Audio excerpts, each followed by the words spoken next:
Olá, começa mais um Viva Rituale, o seu podcast de saúde, de estilo de vida.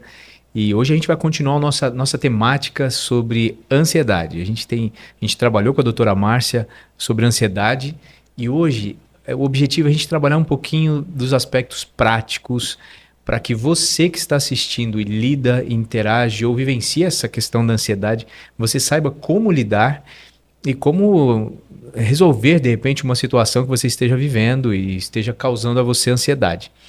Doutora Márcia, bem-vinda de novo. Obrigado mais uma vez por você abriu sua agenda para estar aqui com a gente.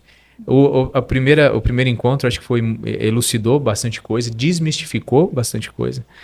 E hoje a gente vai adentrar num aspecto do seu livro que é muito legal, que é a questão prática. Você coloca exercícios para interagir com a ansiedade ou um momento de ansiedade. E aí a gente vai entrar um pouquinho nisso. Mas antes eu queria iniciar perguntando para você o seguinte. É fácil perceber se a gente está a gente está tendo uma crise ansiosa? Dá para se perceber isso? Tem algum sintoma que você fala, puxa, acho que eu tô entrando numa crise. E o que fazer aí, de repente, num momento desse? É fácil perceber, porque a gente começa a ficar num estado diferente do anterior, né? Uhum. Mas, ao mesmo tempo, a ansiedade ela pode ser invisível, Ah, ela tá. pode ser imperceptível. Por quê? No início, a ansiedade ela é algo leve e imperceptível mesmo, porque é algo que está acontecendo recente. Agora, imagina esses pensamentos ansiosos, por exemplo, pensamento negativo, esse pensamento intrusivo, esses pensamentos disfuncionais. No início ali, eles não têm uma frequência muito grande. À medida que aquilo vai ficando muito frequente, muito intenso, aquilo vai trazendo um incômodo, Uhum. obviamente um peso, e aí fica insuportável para a pessoa, porque ela não consegue mais pensar como ela pensava antes, fazer escolhas como ela fazia antes, a leveza vira fundo de pano ali. Então ela já começa a Uhum. se perceber muito mais ansiosa para fazer as coisas, muito mais estressada, irritada. A irritação é uma coisa muito presente, Irritação, né? A intolerância, a irritabilidade também. Tem pessoas que têm dores de cabeça. E é interessante porque os sintomas para cada pessoa pode ser diferente. Então, pessoas que a ansiedade se manifesta através de uma dor de cabeça. E ela começa a ter dor de cabeça intensa Uhum. e acha que, e vai no médico, aí pensa que é estômago, aí pensa que é uma coisa e outra, e no final das contas, é um nível alto de ansiedade. Uhum. E aí existem exercícios também específicos para acalmar, para tudo existe, né, de forma natural. E às Pode vezes afetar o sono também. afeta o sono, afeta o todo, na verdade, né? A Uhum. ansiedade é corpo e mente. Então, se você está ansioso, obviamente, o seu sono provavelmente vai estar reduzido. Você não vai Uhum. ter um sono que você vai dormir um sono tranquilo, que vai ser um sono reparador. Talvez você tenha dificuldade de entrar no sono, outras pessoas têm um sono mais repicado, enfim. O sono é uma das primeiras coisas, inclusive, que afeta a ansiedade, que cria a Uhum. ansiedade. E quando você tem privação de sono, obviamente, você fica no estado de alerta, você fica Terrível. cansado, exausto. Uma coisa é um dia sem dormir. Outras coisas são vários dias sem dormir. É. Quando você vai tratar a ansiedade, uma das primeiras coisas que você pergunta é como é que está o seu sono, tá Uhum. bom? Então, inclusive o psiquiatra, né? Essa é uma das primeiras perguntas que ele faz, que ele entende que se a pessoa não está dormindo bem, obviamente, ela já está ali produzindo uma ansiedade maior do que a do normal, uma ansiedade que não está ajudando ela a performar, Uhum. não está ajudando ela a alcançar o objetivo, que a gente Sim. falou aqui antes. Agora, ela se manifesta de várias formas. Então você falou Você irritação, você tem sono, dor de cabeça, memória, isso é memória. muito comum as pessoas ficarem com a memória, No programa passado você falou, né? concentração, a concentração, a atenção, tudo isso Tá. fica muito assim, fica muito prejudicado. E você não rende como você rende normalmente, né? Sim. Você já começa a reduzir. Seus pensamentos ficam tomando conta, você não consegue. E é interessante, existem várias formas disso se manifestar. Uma pessoa, por exemplo, que está ansioso porque ela está numa situação financeira ruim, isso é Uhum. muito comum, né? Porque isso é um medo, né? O medo da pobreza é uma situação Uhum. muito comum, o medo da escassez, de Uhum. faltar, de não dar. É uma pessoa que ela está, em vez de ela gastar a energia que ela tem para fazer as coisas acontecerem, e se ela já está, a ansiedade já está atrapalhando, ele já está entrando nesse aspecto, ela vai paralisar, então ela vai continuar ali na situação, ela vai conseguir ter saída para aquela situação dela, porque a energia dela toda é gasta no que ela vai fazer, em como ela vai fazer. Então, ela continua ali na pobreza. Nesse medo assim, que ela né? tem. E também a impossibilidade de trazer novas condições financeiras para ela. Sim. Porque ela fica paralisada no medo. Sim. Você coloca uma frase do Charles Spurgeon no seu livro, que eu achei muito legal, que a ansiedade ela não tira a aflição do amanhã, mas a energia do hoje. Exatamente, do presente. Do presente. Do presente, porque você Que absurdo, né? porque você fica num estado de ansiedade. Quando você está no estado de ansiedade, você provavelmente está focado em alguma coisa que está ali ruminando na sua mente, que está ali te incomodando. Enquanto você está fazendo isso, você não está vivendo o momento presente.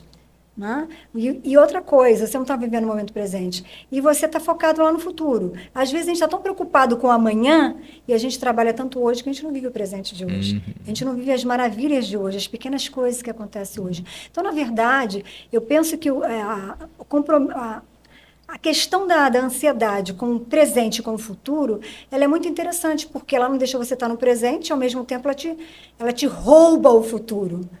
Porque você não vive o que você precisa viver no seu presente para você ter um futuro melhor. E aí irônico, né? Então, irônico. Então, você fica nessa história e muitas das vezes vivendo o passado também, que dificilmente você tem uma ansiedade e não tem uma depressãozinha junto. Sim. Lembrando que a ansiedade pode levar você, se você não trata a sua ansiedade, a uma estrutura deprimida. Você pode entrar numa depressão. Nossa, num estado de deprimição. E faz todo sentido, porque se você... Ou vice-versa. Ironicamente, você falou uma coisa bem que é irônico. Ansioso, a gente está preocupado com amanhã, por causa dos medos que a gente tem. Só que aí tira a energia do presente que você falou. E você está tão focado no problema que você também não vive o presente, né? Exato. E aí você, não vivendo o presente, você não constrói o futuro que você, na realidade, fica focado. Ou seja, eu estou focado numa coisa que eu não estou construindo. E provavelmente, se você estiver deprimido, você também fica trazendo coisas do passado para o seu presente. Então, no final das contas, fica uma retroalimentação ali de pensamentos negativos, né? Intrusivos. O ser ansioso, ele é um viajante do tempo. É um viajante do tempo, ele tá no tempo, né? Ele está preso no tempo. E a gente está falando assim, mas isso é um aprisionamento mesmo. Sim. Isso é uma gaiola emocional, né? Onde a pessoa não consegue ver saída. A saída ali, a gaiola está com a porta aberta, mas ela não vê a saída, porque ela se sente prisioneiro dos pensamentos dela. Que doido. Prisioneiro daquilo que está angustiando, né? E lembra que a angústia é uma coisa que vem de fora.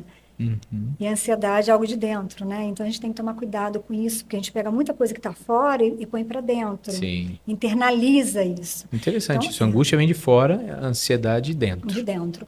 E a gente, num contexto geral, sim. Uma coisa que é muito interessante, né? Você falou assim, isso pode se manifestar de várias formas. Tem pessoas que têm erupção na pele, tem muitas alergias, tem muitas... Outras pessoas têm queda capilar. Olha. É muito comum também, né, em mulheres principalmente. Então, as manifestações são diversas. Tá. O que acontece se você sente que algo está acontecendo diferente com você, que é uma fala do seu organismo, né? Receba essa mensagem, abre esse envelopinho, essa cartinha, leia o que está escrito e busca ajuda profissional. Tá. Hoje a gente faz muito, no meu livro, eu fiz logo no início, eu criei uma autoavaliação. É óbvio que não é uma autoavaliação diagnóstica. Eu não estou querendo que ninguém saia diagnosticado por si só com ansiedade, mas para que ela tenha um parâmetro de perceber... Para dar uma... Né? Como que está essa ansiedade dela e ela buscar a ajuda precisa. Só que tem uma coisa. Né? Porque nós vivemos num mundo de tanta tensão, porque a pressão é tanta que as pessoas já acham que é normal tudo isso. Só que tem uma coisa. Você fala que você vive a questão da ansiedade com você na sua vida. Só que você é uma pessoa especializada para identificar isso. A pessoa que está assistindo em casa, ela está lá. Para ela, se ela sempre viveu com isso, é uma coisa que de repente já faz parte da vida dela. Eu já sou assim, porque você sendo psicóloga, de repente você percebe isso em algum momento. E a pessoa que está em casa, assim, tem alguma coisa que ela pode fazer, assim, para ela perceber, eu acho que isso que eu acho que é normal a minha vida inteira, talvez eu precise de ajuda. É difícil a gente falar só sobre um comportamento. Tá. É uma série de comportamentos juntos. Uma coisa só não vai definir nada, não vai identificar nada. Mas é óbvio, a pessoa está roendo muito unha, né? Ela está comendo muito, ela está malhando muito, obsessivamente, tem que ver o Sim. que é isso, né? O que está estimulando esse comportamento obsessivo, compulsivo. Ah, legal. É muito comum a gente, quando está ansioso, né, ter essa coisa, tudo é muito, porque o ansioso é isso, ele não tem medida. Tá. Então, ele acaba passando um pouco da medida. Mas você falou assim, nós como profissionais, a gente tem uma dificuldade maior, né? É? De aceitar. Ah, sim, é Aceitar, outro. porque dói. Aquilo que a gente conhece tem a dificuldade de aceitar, porque tem a questão do ego também. Não é fácil você ter que lidar com uma dificuldade que você tem. Mas, a gente tem a mesma cegueira que todo mundo tem. A mesma cegueira que todo mundo tem. Embora que você tenha conhecimento, você tem a mesma cegueira. A gente nunca... Por isso que é importantíssimo. Não existe tratamento para a ansiedade que não tenha o conhecimento e o autoconhecimento andando juntos. Conhecimento de quê? Hoje em dia não dá para você viver sem conhecimento. Nós temos muitas informações. Tá. E é por isso que a gente está até adoecido. Hoje falo aí muito do brain rot. Está na moda falar agora sobre isso, que é esse excesso de tela que está trazendo um adoecimento mental nas pessoas.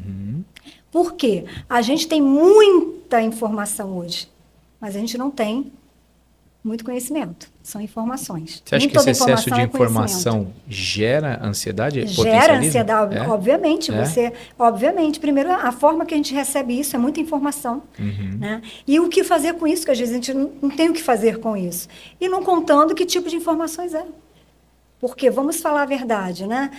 Tudo tem a ver com aquilo que a gente se alimenta. Lembra que nós falamos do alimento, o alimento físico mesmo? Existem alimentos específicos que vai te ajudar a lidar com a sua ansiedade. Alimentos que têm triptofano, por exemplo, castanha do Pará.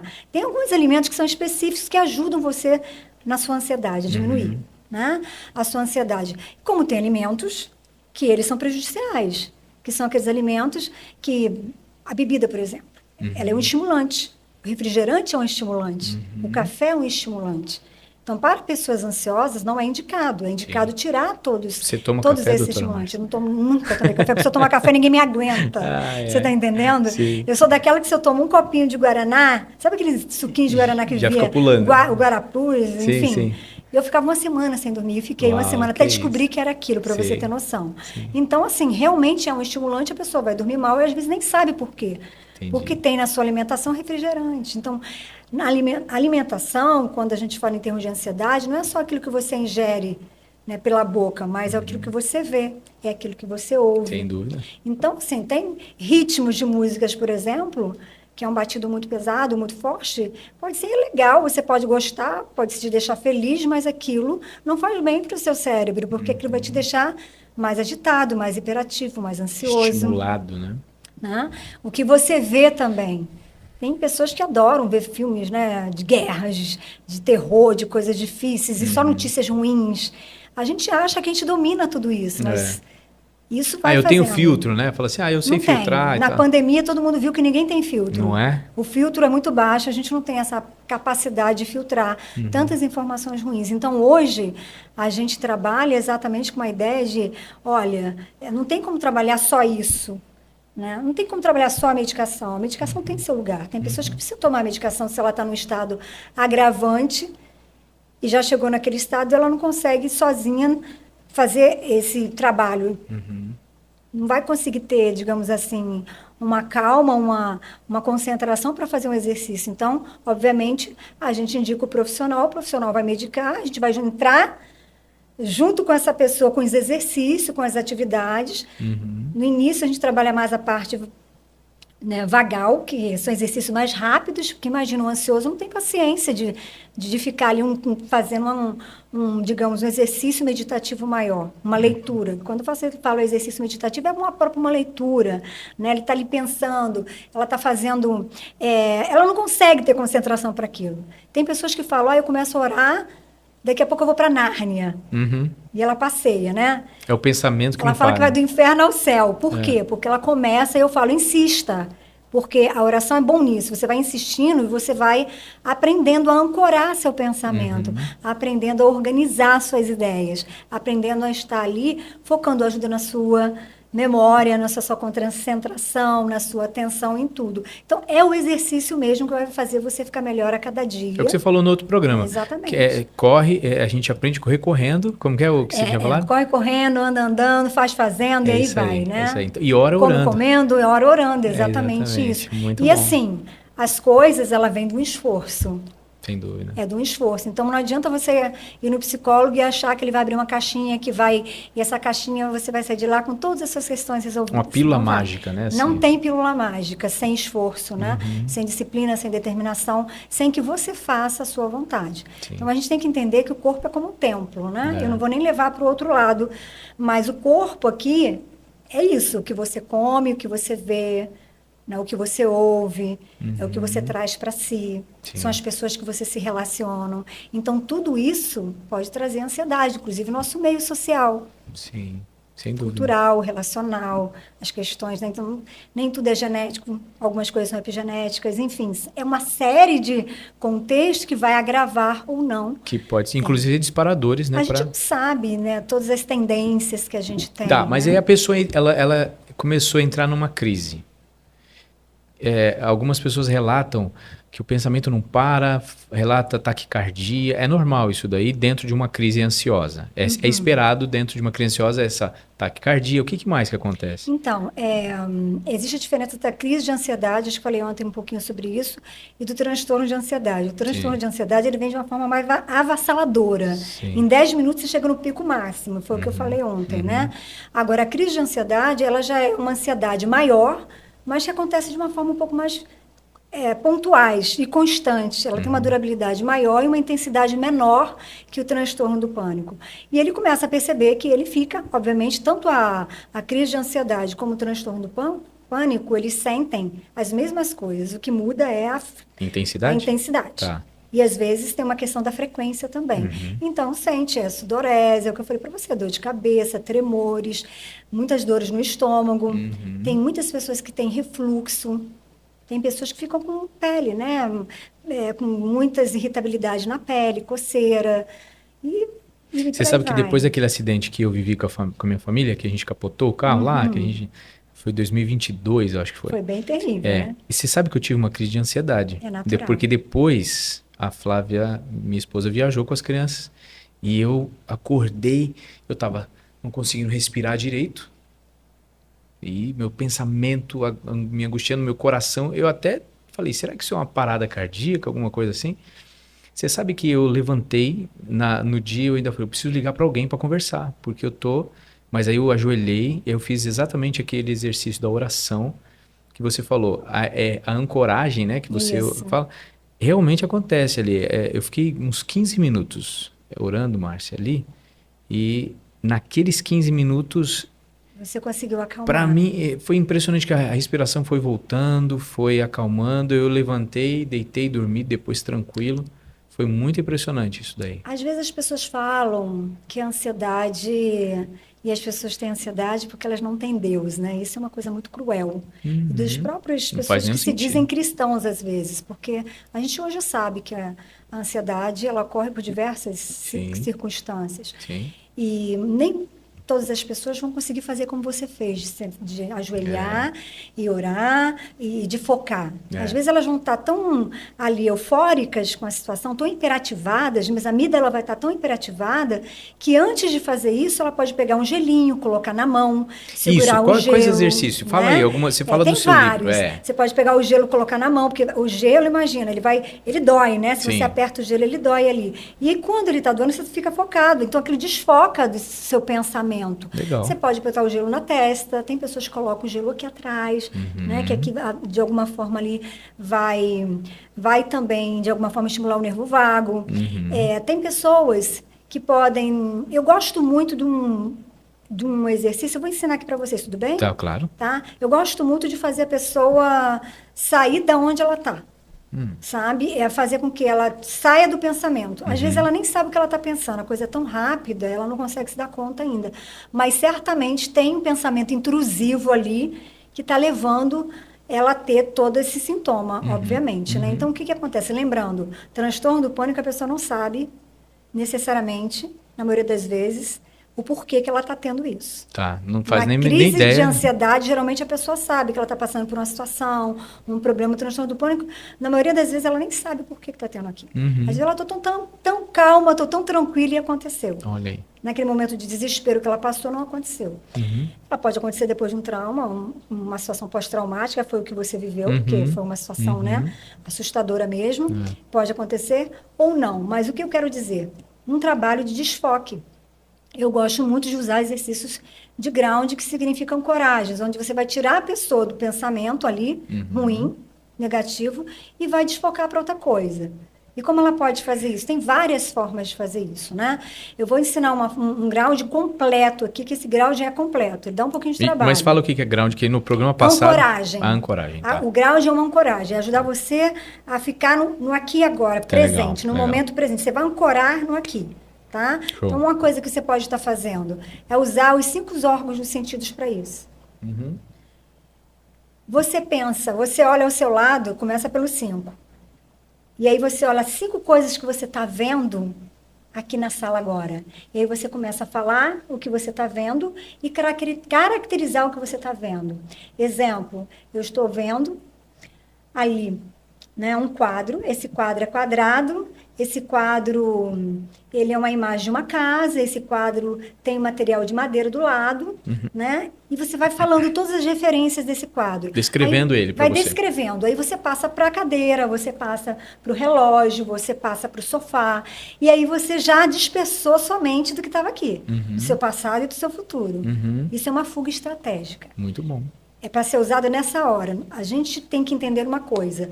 A hora de transtorno do pânico, numa hora de crise de ansiedade, não é hora de resolver problema de ansiedade. Não é hora de pensar no problema. É hora de você desfocar do problema. Então, isso é um desfoque, um exercício que vai tirar você daquele momento onde está tomando conta de você. Quando você faz isso que você faz, você acalma. Você acalmou. Aí você vai para o quarto, né? Por exemplo, você usou a visão. Você pode usar o que agora? A audição.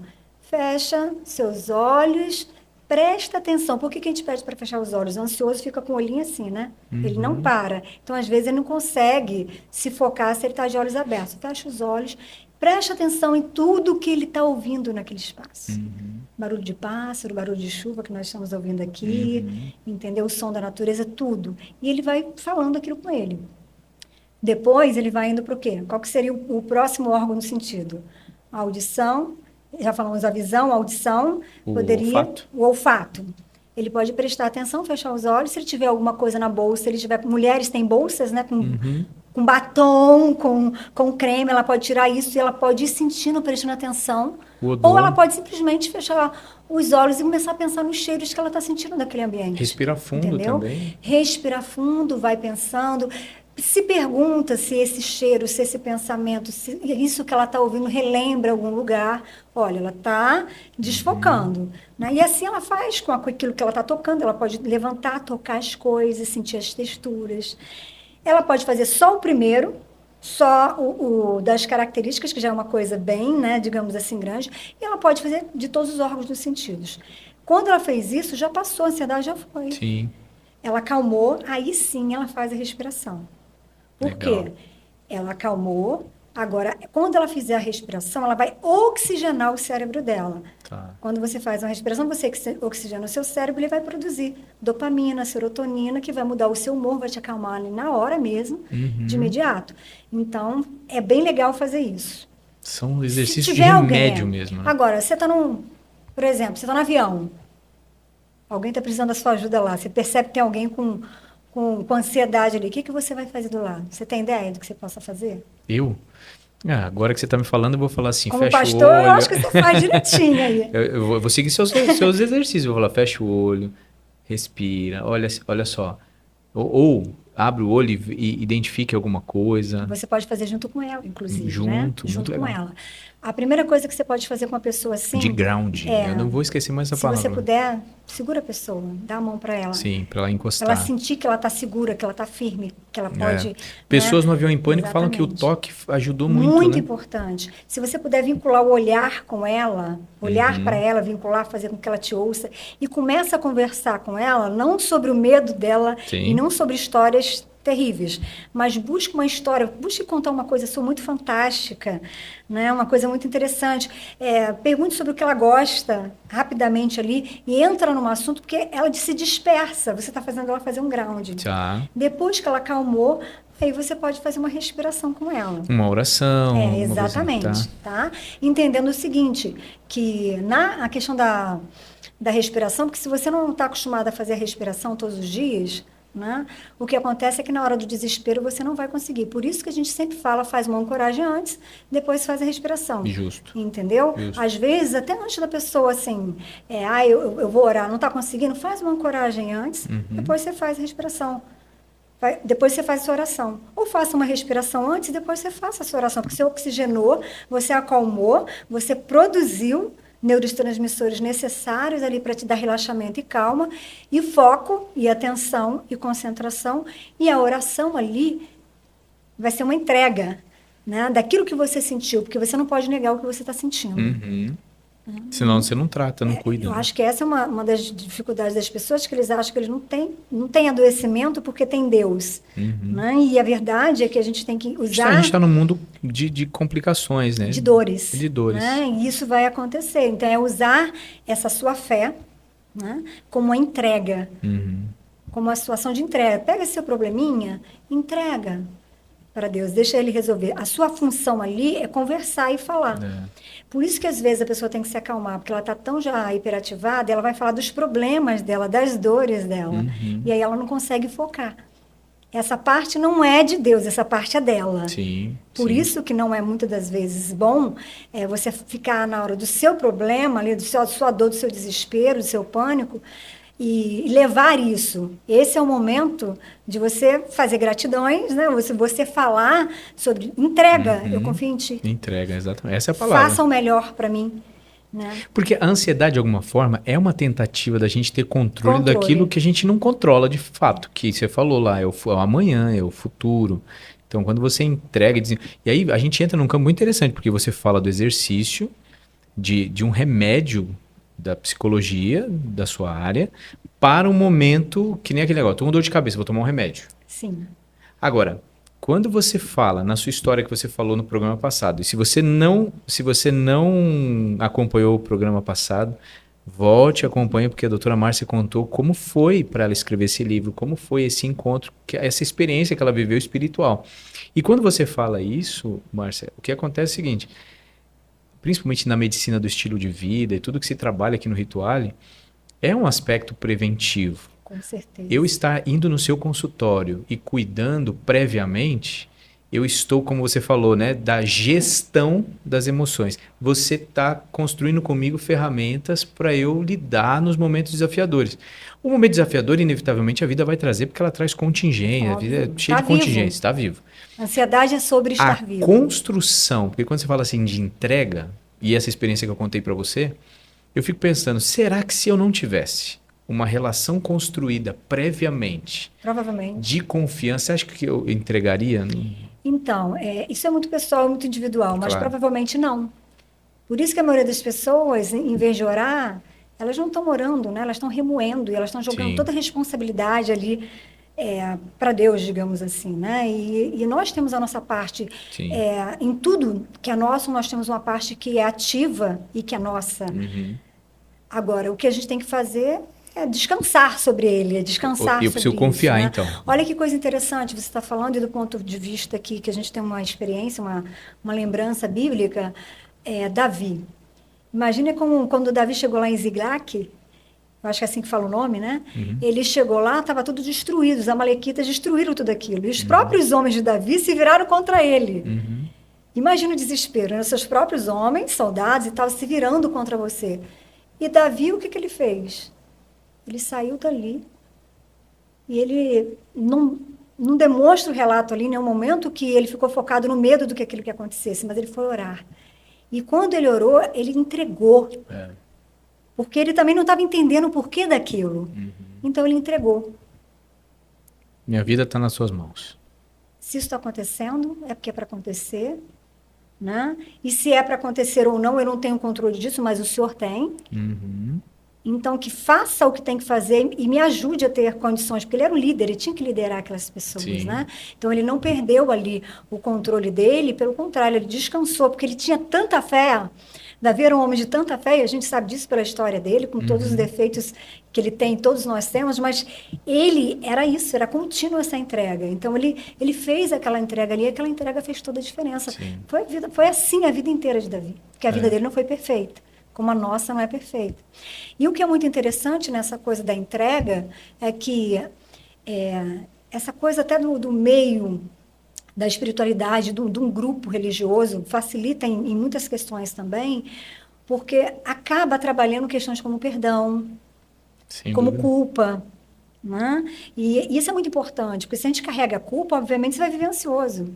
Se você não se perdoa, você vai viver carregando fardo, um peso. E a ansiedade nada mais é do que carregar peso. Uhum. Né? E vai aumentando. Então, a ideia é que a gente, trabalhando a compaixão, trabalhando o perdão, trabalhando todas essas circunstâncias humanas, que são questões humanas que a gente tem, quando a gente começa a trabalhar isso, desenvolve uma flexibilidade, um olhar mais manso para isso, mais confiante, com mais esperança, o que acontece?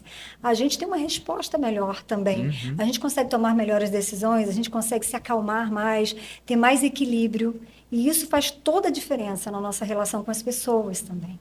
Que a gente tem quase que num contexto um compromisso de ser melhor. Eu gosto muito do que Belisário Marx fala. Belisário Marx, ele é um psicanalista, já tem 90 e poucos anos. Tá bem velhinho já. Mas, assim, eu acho que ele não envelhece.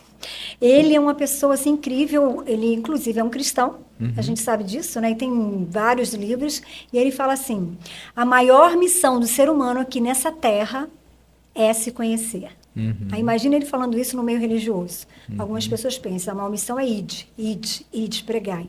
Mas você tem que pregar para você, né? Inclusive pregar aquilo que você acredita, Sim. a sua fé. Então ele fala, uma vez que você se conhece, você se torna uma pessoa melhor. Não só para você, mas isso reverbera na vida de todas as pessoas que estão ao seu redor. Então, primeiro, procura se conhecer, saber quem você é. O que é se conhecer? É saber como você funciona. Como você funciona quando você está com raiva? Primeiro, entender qual a missão de cada emoção, né? Importantíssimo isso. E depois, entender qual a missão de cada emoção em você. Porque a missão de cada emoção é muito individual. Porque como eu reajo com a raiva é diferente de como você reage com a raiva. Sem dúvida. Entende? Então, quando você entende que a raiva, ela é sua amiga e ela pode te ajudar a se movimentar, sair daquele paralisamento, porque ela tem isso, né? A raiva vem para te fazer, sabe? Se mover, mudar, transformar o negócio. As pessoas entendem a tristeza como uma coisa muito negativa. E ninguém suporta ver as pessoas tristes. Parece que tem que estar feliz, sorrindo o tempo todo. Mas a tristeza, ela tem uma missão em nós. Qual é a missão? Reflexão. Você não se transforma se você não tiver reflexão. Se você não para pensar no que houve, no que fez. Né? Então, as emoções, elas têm suas funções, Tem o seu um papel. E em nós, um papel individual. Quando a gente começa a trabalhar o conhecimento e o autoconhecimento, e a gente consegue entender que o que a gente precisa fazer pela gente para melhorar enquanto ser humano, enquanto pessoa, cada vez mais. Muito bom, excelente. Lembra, tem a questão do sofrimento, assim, a gente tem essa coisa do autoconhecimento como uma coisa assim, muito basal. Eu falei ontem isso, né? Todo mundo está preocupado em aprender mais, em saber mais, em estudar em aonde. Enfim, isso é tudo muito importante. Quem não quer, é importante, faz parte. Mas tudo isso, né? É tanta coisa que a gente tem que ser, que a gente passa o dia tendo que ser, né? Muita pressão, né? Muita pressão.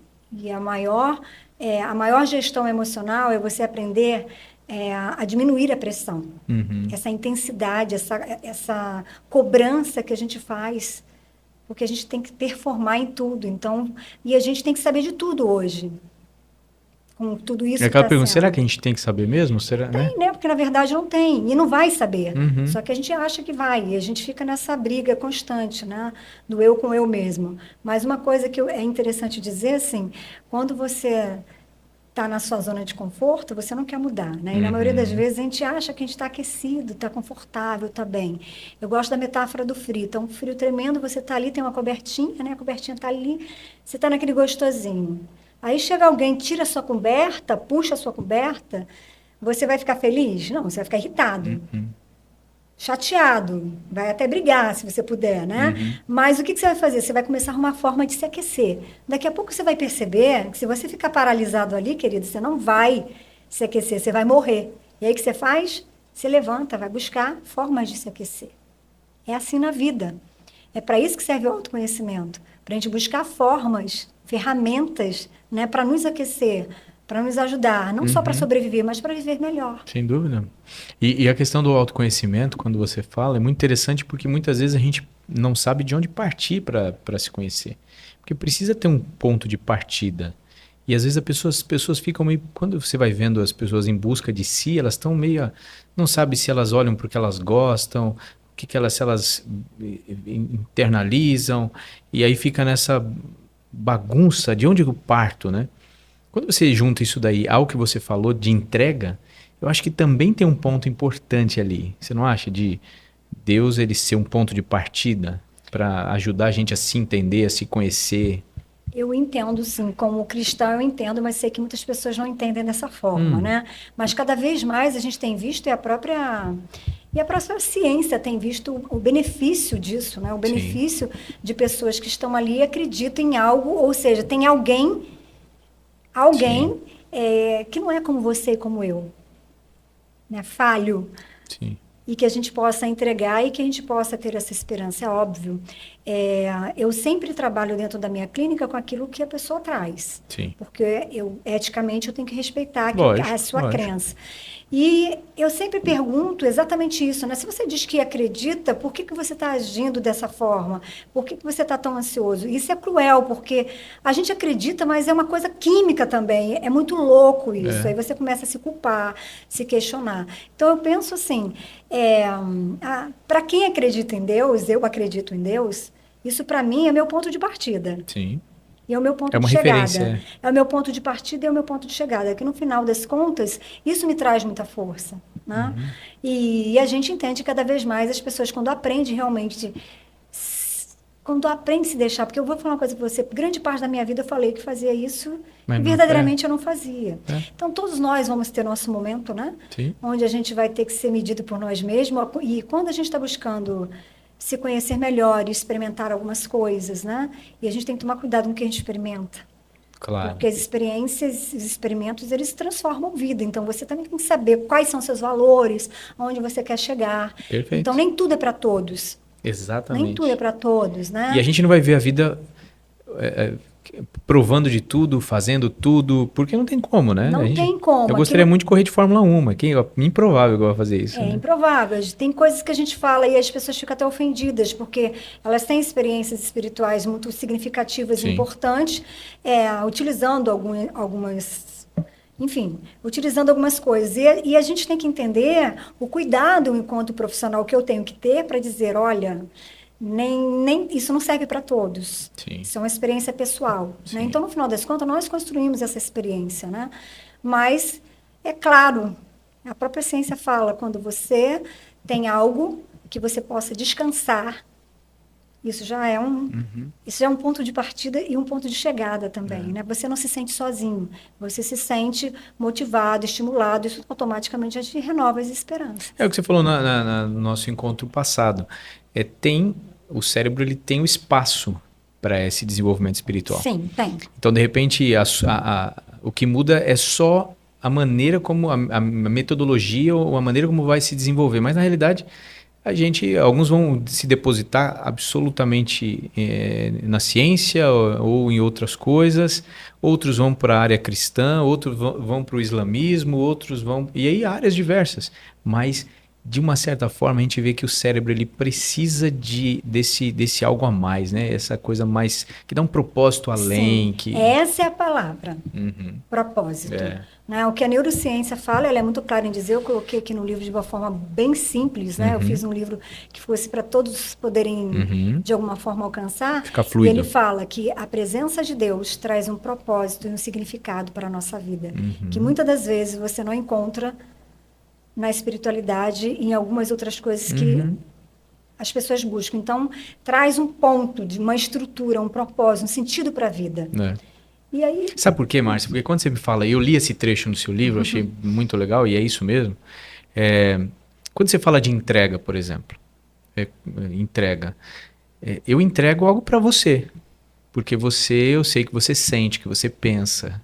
Então, essa figura emblemática de um Deus que ouve, que sente com você, que chora com você, parece que viabiliza essa entrega de você colocar nas mãos dele aquilo que você não controla. Te traz calma, né? Te traz calma, porque diferente de você olhar, porque, por exemplo, você sabe, eu venho de família de orientação ateia. Então, quando eu percebo essa figura que eu posso entregar e me relaciono, puxa, é fabuloso, né? É alguém, não é algo, não é uma coisa, é alguém que sente comigo, que me ouve nas minhas angústias, que cognitivamente me compreende. Então, aí entra no ponto que você fala, que é muito legal, da entrega. Eu acho que esse fator de entrega é que nem aquele exemplo que você deu exercício. É um exercício. As pessoas têm que ter paciência, né? É um exercício. Porque isso é um exercício como diário. Qualquer, exatamente. Diário. Você deu o exemplo da água. Eu lembro do mergulho. Esse exemplo vai ficar na minha cabeça. A pessoa, e a gente até falou, você tem que estar preparado para entrar na água e para mergulhar profundamente. Então, imagina, esse livro aí, você tem ele como um manual. Então, eu tenho o seu livro, tá lá, um manual, exercícios que eu posso fazer. Tem exercícios muito legais aí que você colocou. Mas, e se eu não tiver lido, estudado, me preparado, no momento da crise, sabe o que vai acontecer? Eu vou ficar perdido. Provavelmente vai ficar perdido, mas tem uma coisa, né? O ser humano, assim, se você parar para olhar, tudo isso que a gente ensina, provavelmente você já fazia. Você só não sabia que aquilo era ciência e que aquilo era bom como a ciência diz que é, entendeu? Então, na verdade, assim, nós temos em nós esse potencial de, mais do que sobreviver, de buscar vida, né? De fazer vida. Eu lembro, quando comecei a fazer psicologia, e a minha primeira formação foi da abordagem rogeriana de Carl Rogers. Carl Rogers. Gostava muito. E ele contava a história da batata, né? Que ele disse assim, que os avós dele tinham... Eles trabalhavam, eles tinham assim, como se fosse uma roça, um lugar assim grande, e eles produziam batatas. E eles ficavam aqueles galpões enormes, lotados de batata. E um cheiro fétido, né? Porque as batatas que se perdiam e ficavam num canto no outro ali, elas apodreciam. E o que acontecia? Elas começavam a brotar procurando a luz. Elas saíam para um buraquinho que tinha no meio da madeira do galpão para buscar luz. E ele fala sobre isso, né? Sobre essa capacidade que o ser humano tem de sobrevivência, de buscar formas, de buscar luz. De ressignificar. De ressignificar a vida, né? De querer com a alma. E eu penso assim, existe uma diferença, né, entre querer e almejar. Quando a gente quer, a gente até quer, mas talvez quando a gente quer com a alma, a gente almeja e quer com a alma, a gente tem um potencial maior e melhor para fazer com que isso aconteça, porque a gente colocou tudo, né? Sim. É como se fosse uma sobrevivência. E aquela batatinha ali, ela buscou o quê? Ela precisava de ter um caminho para sobreviver. E ela busca. E nós fazemos a mesma coisa. Essa nossa relação diária com Deus é uma busca. Constante? É uma busca constante, de né? Sentido, de ressignificação. E a gente precisa ressignificar isso também. Do para quê, né? Exatamente. Muito então, bom. Ficar aquecido não resolve. Então, esse livro Sou Ansiosa, e daí? Se você está chegando no nosso podcast hoje, a gente falou do livro da doutora Márcia Reis, que está aqui, Sou Ansiosa, e daí? E você vai ter aqui desde poemas, né, a exercícios, histórias, frases, pensadores, a referência bibliográfica extensa. O livro vai ser lançado, e se você quer saber mais quando vai ser lançado, vai ser em São Paulo, no Rio, Siga a doutora Márcia nas redes sociais. Fala de novo seu Instagram, doutora. Márcia MR, Márcia psicóloga. MR, tá. João, você coloca aí depois? Show. Márcia, mais uma vez, obrigado. Acho que foi esclarecedor mais uma vez. Bom, né? e aqueceu meu coração de saber que a gente pode. Esses 5 sentidos que você falou foi muito interessante da gente usar nos momentos de maior sensação de crise ansiosa, assim, né? E lembrando que a gente tem que sempre procurar ajuda profissional, a gente tem sempre que ter esse orientador. Com certeza. Tudo isso é uma gestão emocional. Paralelo a Gestão isso, você emocional. não vai deixar de procurar o profissional, porque é ele que, de alguma forma, vai validar e vai te ajudar nesse processo. E vai falar, ó, você né? realmente tem aí Exatamente. uma tag, ou não, isso aí foi uma coisa mais pontual e assim por diante, né? Entender que transtorno, o transtorno, ele traz transtorno para a nossa vida. Os Mas ele não é uma relacionamentos. doença também. Sim. Né? E a gente consegue, e cura em psicologia não é deixar de ter. Então, você não vai deixar de ser ansioso, mas você vai saber não deixar que essa ansiedade te controle e vai ter essa ansiedade como aliada para você performar no que você precisa, bom, né? Muito bom. E naquela câmera ali, ó, se você tivesse que dar algum recado para alguém que de repente hoje tá nesse momento de ansiedade e tal, uma dica rápida ali, o que você diria para essa pessoa? Eu sei que todo o podcast, toda a nossa conversa foi importante, mas essa pessoa tá ouvindo, você vai olhar no olho dela ali, vai falar assim para ela, tá, o que você diria para ela? Eu diria que seu hoje não é o fim, né? Tem uma frase que eu gosto sempre de dizer, eu acho que já disse aqui, situação de vida não é a sua vida, ela não vai te definir. Então, respira fundo e busque ajuda. Você vai, buscando ajuda, entender que aquilo que você está achando que é o fim, pode ser o início de outras coisas, e boas ainda. Maravilhosa, maravilhosa. Mais uma vez, Deus te abençoe, Obrigada. o seu trabalho, sua missão de vida, de cuidar de pessoas. E espero que a gente tenha outros assuntos depois para a gente trazer você de volta aqui, viu, doutora Márcia? Com certeza. Obrigado você que nos acompanha. Esse é o podcast Viva Rituale, é o seu podcast de saúde e estilo de vida. E se você curtiu o bate-papo e sabe de alguém que é importante que essa pessoa ouça, compartilha com ela, manda para ela, coloca o gostei no botãozinho aí e se inscreva para que você fique sabendo dos novos temas que a gente for trazer aqui nesse podcast, tá bom? Um grande abraço, até a próxima.